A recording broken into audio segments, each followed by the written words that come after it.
Ahoj, tady Míra, zdravím vás. Dneska to video, kde vám ukážu mýho krosového fichtla.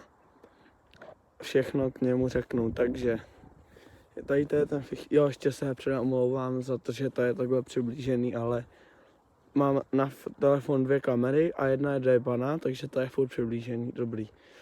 No, takže začal bych od motoru. Takže motor je tam 3K válec.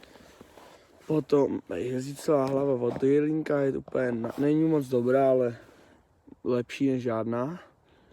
Je tam PVKčko 21, no to je všechny úpravy. Jo, ještě tam je klikat z G-mota, ta docela drží, no už 5 motohodin. Řadička z pařeza, takhle na kloubkách to mám udělaný, takže se dá štelovat vejška a tak. Jo, a je tam zapalování z čínský KTMky. Jak to prodá Boris na Bazošu. Není to nic extra, ale aspoň se s tím nemusím srát s kladívkama. Ale jakoby není to úplně ono, chytá to občas na hovno, tak. A jakože kvůli zapalku, no ale to je jedno.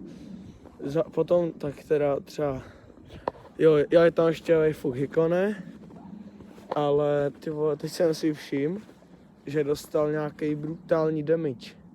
Já jsem s tím jumpoval hodně, jsem to krosil. To, že tady bylo kleplý koleno, to jsem věděl. Ale tohleto, ty vole. Ono to prostě není jak to je přiblížený, ale tady.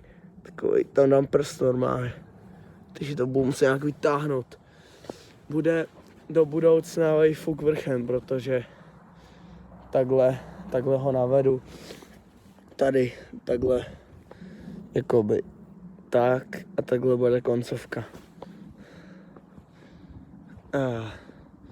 No, potom tak tady jsou vidle ze Simpsona, jsou úplně mrtě, ale mám k ním jednu výtku.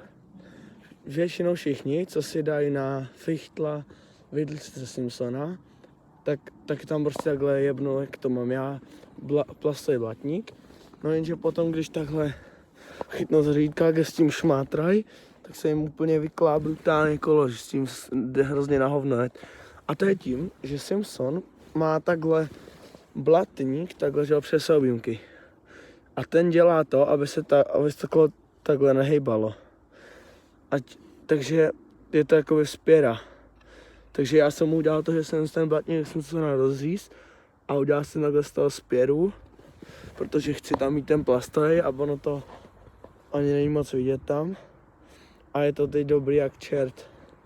No vzadu jsou taky tlumiče ze Simpsona, co normálně z fichtelkrámku.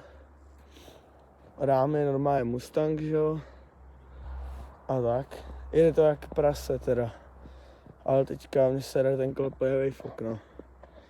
A co se dá dělat? Jo, jezdím v tom svíčku. Teďka zkouším Avinas, to je svíčka z fichtelkrámku za 38 korun, jo.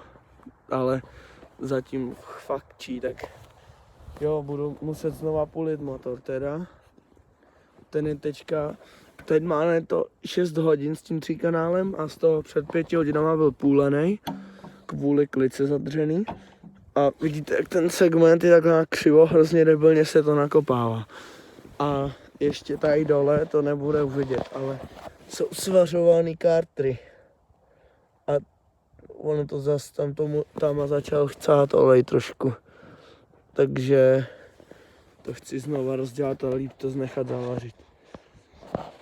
No, takže tak. Vědu nějaký dotaz, tak můžu napsat v komentáři.